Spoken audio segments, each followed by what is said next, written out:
Hey, I'm Mike, and today we're going to talk about all the shotgun, roof holes, and island investments that have turned a crazy real estate investing career into a solid foundation. Welcome to the Rental Property Owner and Real Estate Investor Podcast, brought to you by the Rental Property Owners Association, where real estate investors have found success since 1968. I'm your host, Brian Hamrick from Hamrick Investment Group. This episode is sponsored by Green Property Management, managing everything from single-family homes to apartment complexes in the West Michigan area. Find out more at greenpropertymgt.com. And RCB & Associates, helping real estate investors and small business owners navigate the complex world of health insurance and Medicare benefits at rcbassociatesllc.com. Get ready for the Midwest Real Estate Investor Conference in Grand Rapids, Michigan. Join hundreds of real estate investors for networking, learning, and growth. Be sure to mark your calendars for April 24th and 25th of 2025. Hello and welcome to episode 486. Great investors don't just thrive in good markets. They find big opportunities in tough ones as well. Mike Cossette has spent 20 years building a diversified real estate portfolio, navigating market crashes, rising rates, and even natural disasters. He's flipped properties, scaled multifamily, and during COVID bought a private island for just $6,000. Today, he's here to share how to find hidden deals, profit in any market, and build generational wealth, even when the odds are stacked against you. Mike, welcome to the show. Well, thank you very much, Brian. Thank you for having me. Look forward to being on your show here. Tell us a little bit about yourself. How did you get started investing in real estate? So I got started investing in real estate out of college. I was in Texas and my folks were out in Colorado, and we didn't have a home base. My folks had moved, and convinced them that it'd be a good idea to invest in a property in Texas. That way we'd have a home base for them to visit during the holidays. At the same time, I was in a fraternity, just new into the fraternity, and we didn't have a fraternity house. So kind of convinced my fraternity to rent out the rooms. We had 4 bedrooms. I rented out 5 of them because I rented out the attic, and I was able to get the property and get it rented out to where it covered all the debt service and expenses, and gave me a little extra cash on the side during college, which was huge. It helped me not to actually have to have a 9-to-5 job on top of going to school.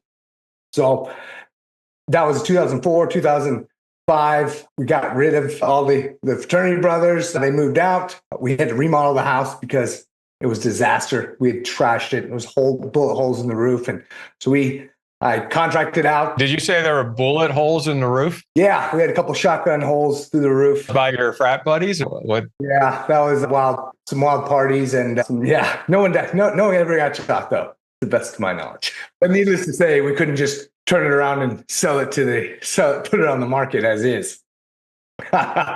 Long story short, sold the property, and that got me started into real estate right at the end of the hot 2005, 2006 market. So you were in that dangerous period there because you got your feet wet before the bubble burst. Did you keep buying and then experience some of that pain once the bubble did hit? Or were you slowly easing into it and able to benefit from the Great Recession? We ended up buying a RE/MAX franchise. And by we, I mean my dad and I. He came back, sold his other tech company, and came and said, I want to be my own boss. And I said, I can't work for anyone else. I have to have my own thing going on too. So real estate just seemed to be an open platform. So we did buy stuff. It was just on the franchise business side, and it was great for a year. And then, like you said, the market crashed, and we didn't buy any investment. I didn't buy any investment properties. I was 24, 25 at the time, and we were trying to keep our head above water as we saw these big banks collapsing and try to understand how this new system was going to work.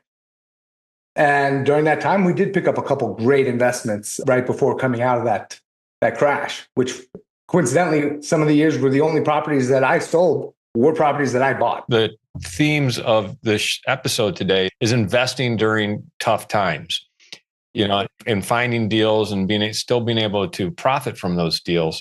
So There hasn't been a tougher time in either of our lives than that Great Recession period when banks were closing, everything, the world seemed to be ending. And there wasn't really that much capital being lent at that period. But it sounds like you were able to pick up a couple of deals. How were you able to do that? So very interestingly, there was a weird time in that market when the government was kind of rewriting the mortgage laws, and from the ninja loans, stated income, loan anybody anything, subprime stuff, into a government organized, standardized platform and when they were doing that, I had lenders that were paying attention and knew that, I was actually had just gone through a divorce. So I was trying to get out of the suburbs and get into the city. And so my lenders were paying close attention to what was going on. And I had a single family home myself that I was trying to sell. It was very difficult. So they were rewriting some of these mortgage laws from the closing back to the qualification, and kind of like a backwards of how anyone would qualify for a mortgage now. You kind of get qualified and go through the steps, and then you kind of close. Well, they were kind of rewriting those backwards. And there was a window where I was able to purchase my single family home with equity from my company and kind of just pull the equity out, keep the asset and reinvest it. And so that was one way that window kind of hit for us. And I got, one of my best investments of all time at that point. There was a couple other unique opportunities. And I think that that's one of the key things that we're seeing now that we saw back then is not all opportunities and not all markets are created equal. And there's different opportunities for different people depending on where they sit, and trying to understand and dive into those as they, are customized or fit to what you're looking to do. Like, for instance, subject to and mortgage wraps right now is an interesting opportunity a lot of people are taking advantage of.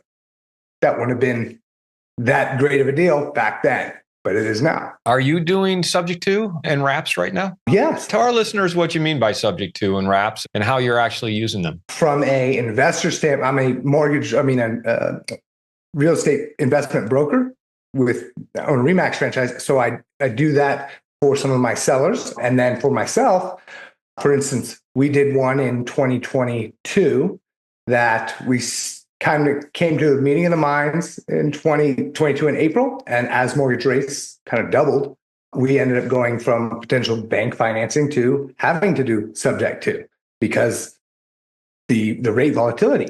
So a subject to or wrap, they're slightly different, but similar concept, is where you basically take over the current owner's mortgage payment. And you also pay the taxes and insurance, but you don't have to qualify for your own mortgage. On top of that, sometimes, there's usually a balloon payment that goes with that. So you could say, I will just take over your mortgage payment and pay you your equity as a down payment. So they get their equity and they're out of the property. And as you make these payments, then you have ownership of the property, but until you either pay them completely out or pay off the mortgage, then you don't have a full rights and deed to the property. So if you miss a payment or something like that, the owner can take that property back over. Kind of a cash for keys, as people talk about. So and then a wrap is very similar to that, only that goes through a third party and it's more formalized. In today's day and age where, some people have a very low interest rates, and I'm sure if you can do a wrap or a subject to on a loan like that, that's great. But banks are paying a little bit more attention now. So how do you make sure that you're not getting the attention of the bank when you do this and having them call on the loan because you may have broken a covenant? That is a kind of a buyer beware situation. So that is where I often would lean towards going the wrap route versus the straight subject to route, because there's legal language where they can, if a bank comes to, say, oh, hey, you've broken one of the rules, then what the title company that does the wrap can do is say, okay, phase one or step one to kind of alleviate that is, okay, we understand, we're going to deed the property back over to the original owner, and then have another deed that's kind of hidden from the bank that deeds it back over to the buyer. And so sometimes that may, and I've never had the bank have to go here, but this is the title company, how they, one of the preventative measures is to do that and hopefully satisfy the bank so they see, okay, now it's deeded back to the seller, we're fine. One of the prevention ways before you get caught is having what's called a ghost insurance policy, which is something you have to include in your underwriting, because the current insurance policy that the seller has includes the lender and it includes themselves. Well, when you buy the property, now the lender still needs to see that they have an insurance policy that they're on, and as well as the seller. And so that policy, is one that you usually want to keep in place, because that is a first red flag that will flag a lender that their insurance policy was removed. Then if you want to be insured, you're buying the property, you will have to have another insurance policy that now names you and the sellers as recipients if anything happens. So that's a underwriting expense you have to keep track of. And the ghost insurance policy is something that a lot of people don't really talk about, or I don't really hear about, but it's something that is a red flag right off the bat if a lender sees that. And when you have these 7% interest rates and you have some of these bank failures that are over leveraged, they can resell these 3% loans at 7-8%. And a lot of them, especially in the commercial world, have a stack of files, and they just do due diligence on every one, because for every one that they can catch in a situation like this, they can call the note and resell it for twice the insurance. Tell us about your first deal. I understand you had $1 million success on your first deal. Yeah, well, my first deal was a bungalow that I bought, as I mentioned, soon after I got divorced, at the bottom of the market. I think it was July of 2011 is when I bought it, and it was a $200,000 property, and it was dirt cheap. I knew, wow, this is amazing, and I bought the property. I lived in it as a owner occupant, and just got a new girlfriend. She moved in. We lived there. We started traveling. So we started saying, okay, Airbnb was a new thing in 2013. So Airbnb-ing it. Oh, wow. We're right down Central Austin. This is starting to make a little money. And then, we started figuring out, okay, well, now we've got a history of this, for 3 or 4 years. First started once or twice a year. Then it became almost every weekend. We were like, hey, it's better for us to rent it out. So we were making very good money and decided, hey, instead of moving out to the suburbs, we wanted to expand a family. We were able to build another 3-bedroom, 2-bath, 2,000 square foot house right next to it, turn into a duplex, right? And so we were into the property now. It was about $400,000 investment. And so we moved over there. We had our first kid. We kept renting out the other side. So we started making $60,000 a year, then 70, then it got to about 6 figures, and then we kind of had the big boom of the COVID 2020, 2021, and we started noticing that properties in our neighborhood, in a very tight neighborhood, were now, the lots were selling for $1 million. The properties across the street, next door neighbors, were selling for $2 million. And so then, that's when the light bulbs kind of started going off. And currently it's about a $2 million property, which we bought for 200, and now we owe about 500 on. So that was the first big development project coming off of, a lot of traveling and then going hard and investing and doing that development, which was, basically drained everything, went broke and borrowing money from the builder and didn't know what was going to happen. And then COVID happened, and, the rest is history. But that deal is still the most successful, best deal that I've done. And I think, that's a perfect storm of black swan events, markets, cost of construction, being able to borrow money against Airbnb income, which, at the time was very difficult to do, but we found banks to do it. So Yeah, I think trying to replicate that would be very difficult now. I'd like to take a moment to tell you about Green Property Management. Not only do they manage everything from single-family homes to apartment complexes in the West Michigan area, they also manage my entire portfolio. So I can tell you from personal experience that their unique flat fee management style is worth a closer look. If you feel that your property isn't operating to its fullest potential, then Green Property Management can help you take a holistic approach that will save you money, eliminate your headaches, and increase your net income. And if you're a property manager interested in applying Green Property Management's model, give them a call at 1-866-95-GREEN or visit them on the web at greenpropertymgt.com.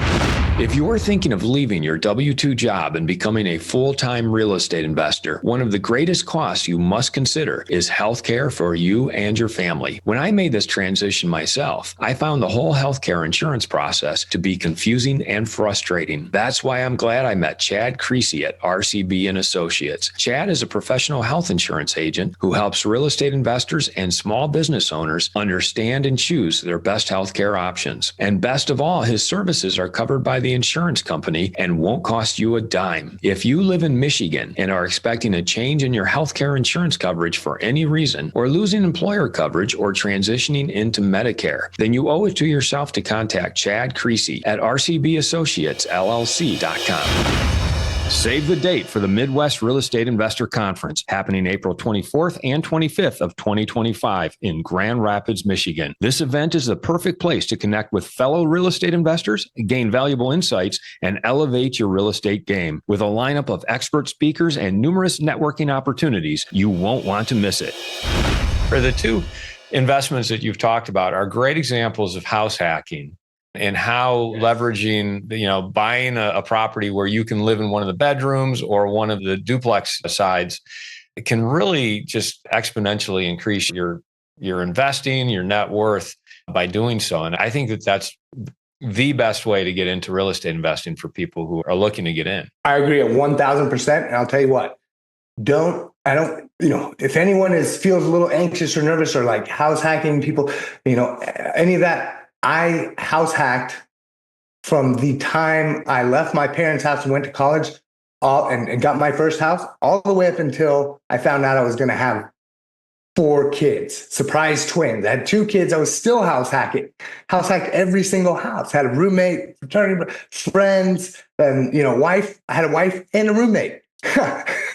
And then had kids and do the Airbnb thing. So all the way up until, about 2 years ago when we, had twins, then we house hacked all the way up. And I can't say enough. That is the easiest, most efficient way to grow real estate wealth is house hacking, in my opinion. And after hosting the show for 8 years and talking to others like yourself, that is by far the best way to get in. I want to know, in your experience, if you've dealt with any very difficult challenging properties where they weren't doing well and what you were able to do to turn those around. So the first one is a short-term rental that I bought in the Central Florida Gulf Coast to help the logistics of developing the island that you mentioned. And Central Florida, the people there aren't, let's just say when you're not on the ground in a location, it's very difficult to fully trust some of the property management companies and contractors if you don't know someone and have a relationship there already.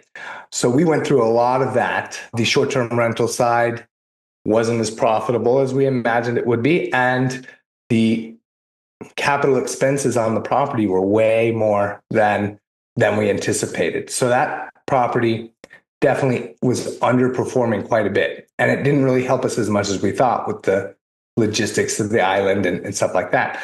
So we are currently in the process of turning that one around.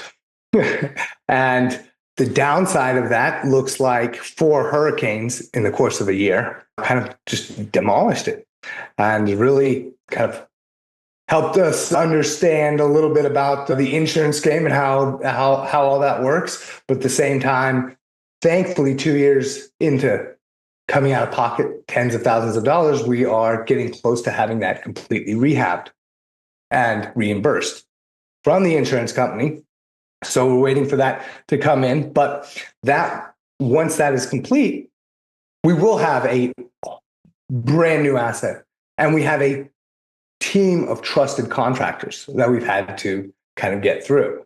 Now, I know that's not a typical, hey, you turn that property around kind of, that was a devastation that had a silver lining to it. A kind of a turning around of an asset would look something like another asset that we have in Southwest Austin that was a long-term rental, 2 properties on 6 acres with a river behind it, that we had historically been long-term renting that was kind of underperforming. And we borrowed money against it. And kind of after the markets readjusted in 2022 and 2023, we realized that changing the strategy behind it could make it more profitable. So over the course of 2023, that's what we did, furnishing it, lightening it up. And it's a unique market where we don't have the city putting their thumb on their regulations,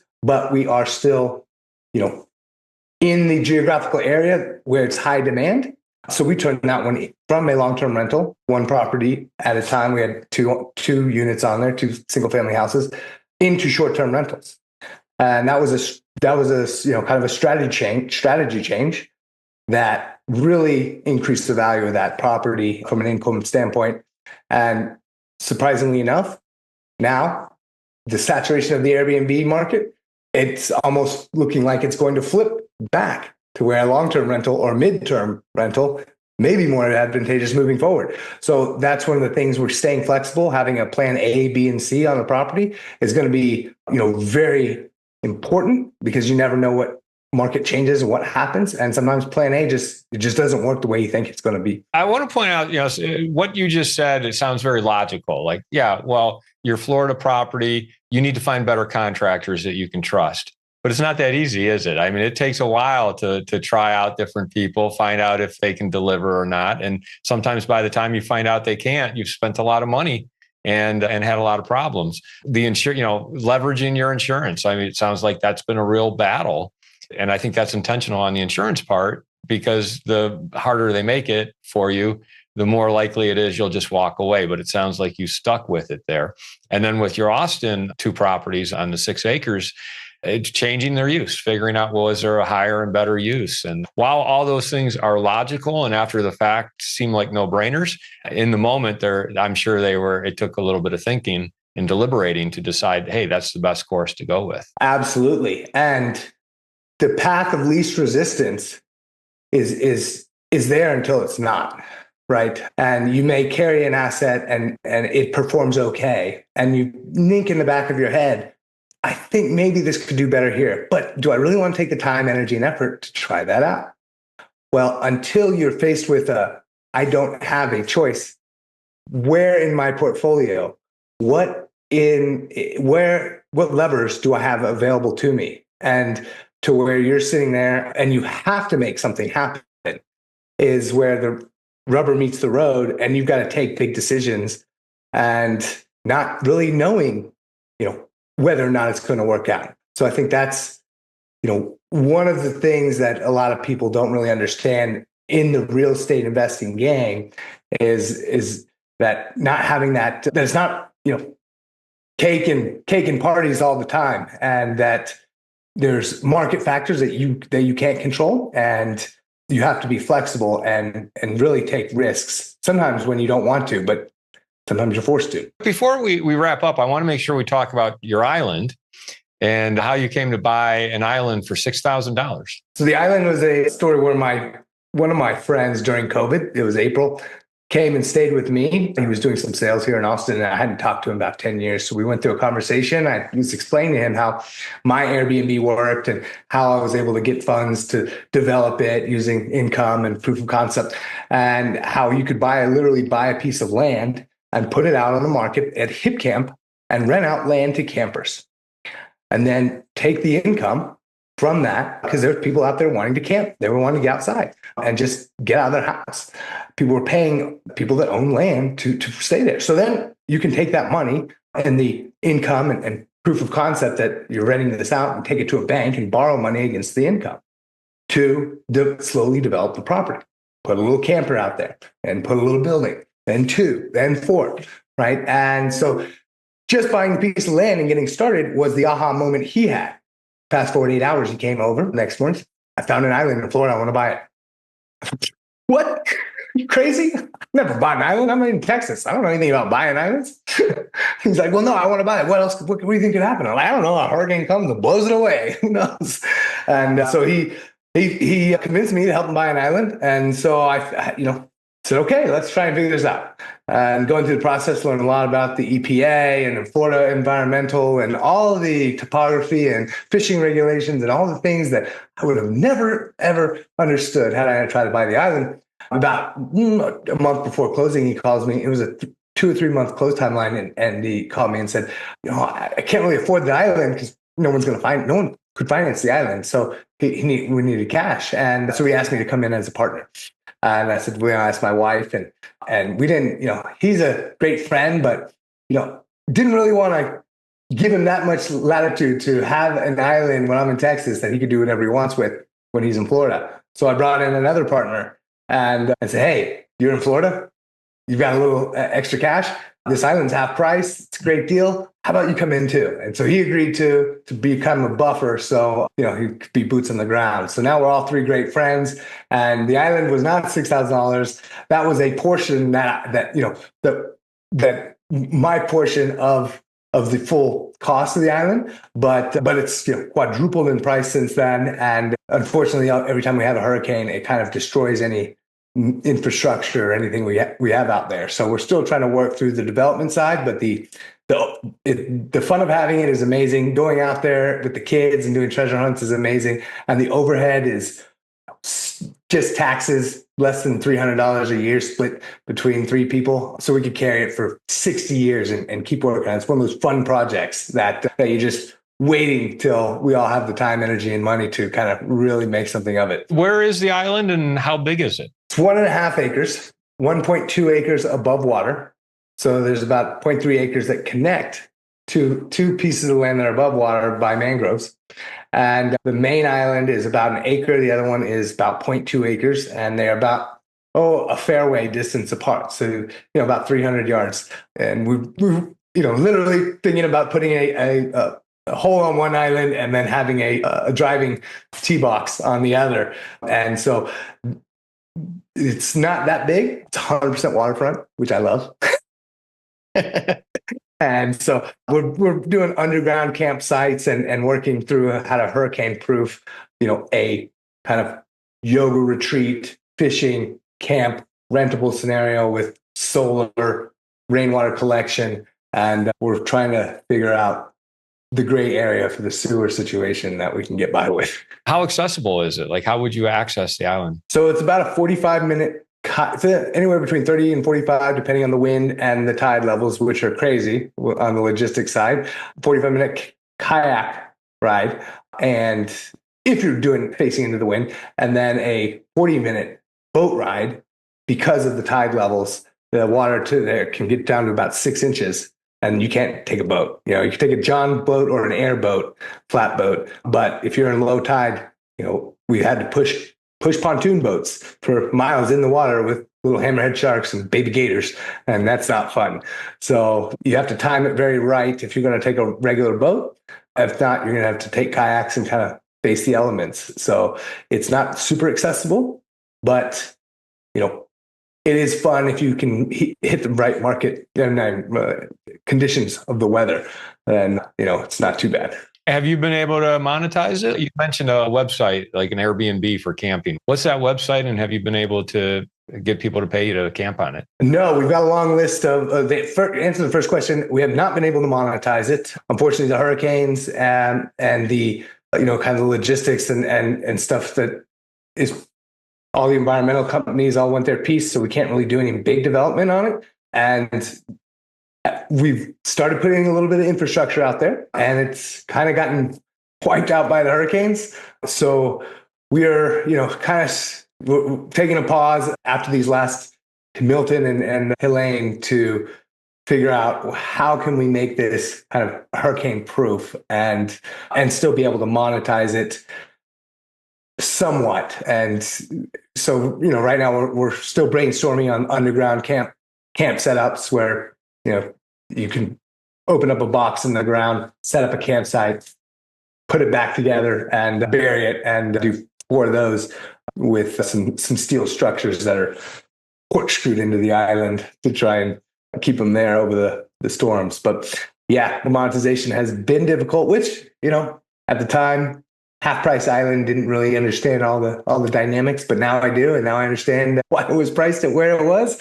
But it's still, one of those things that I can, always imagine and conversate about to kind of have that stimulation of the development side, knowing that none of us are going to be looking to sell it, and there's only upside there. So it's a good reliever when I get to talk and enjoy, the discussions about it. It's like the fun side of the. What's the website you mentioned, the camping website? Oh, Hip Camp.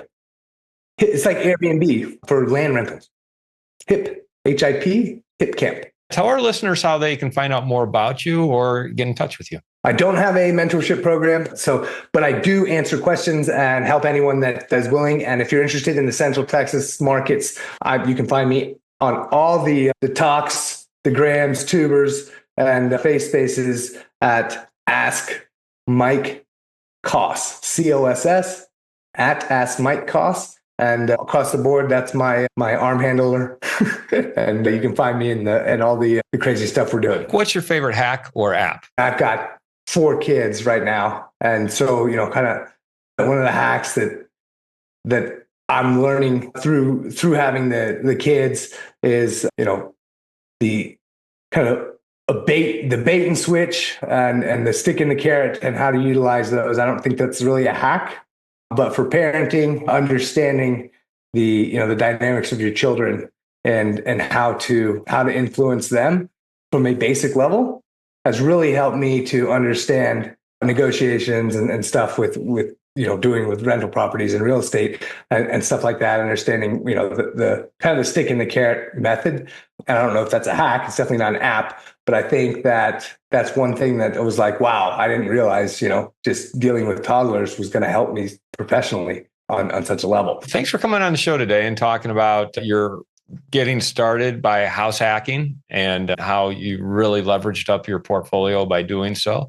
Love your story about your island. And I really appreciate you coming on the show and having this conversation with me today. Absolutely, Brian. Thank you for having the podcast and educating all the investors out there. And pleasure is mine. I want to thank everybody for listening to this episode. I'm your host, Brian Hamrick from Hamrick Investment Group. And you can find out more about me by going to higinvestor.com. That's higinvestor.com. And you can also ask questions and join us on Facebook by going to RPOA, Rental Property Owner and Real Estate Investor Podcast. And remember to save the date for the Midwest Real Estate Investor Conference on April 24th and 25th of 2025 in Grand Rapids, Michigan. It's going to be an event you won't want to miss, packed with invaluable sessions and opportunities to connect with like-minded investors. Keep listening for more updates, and we look forward to seeing you there. This episode was sponsored by Green Property Management, managing everything from single-family homes to apartment complexes in the West Michigan area. Find out more at greenpropertymgt.com.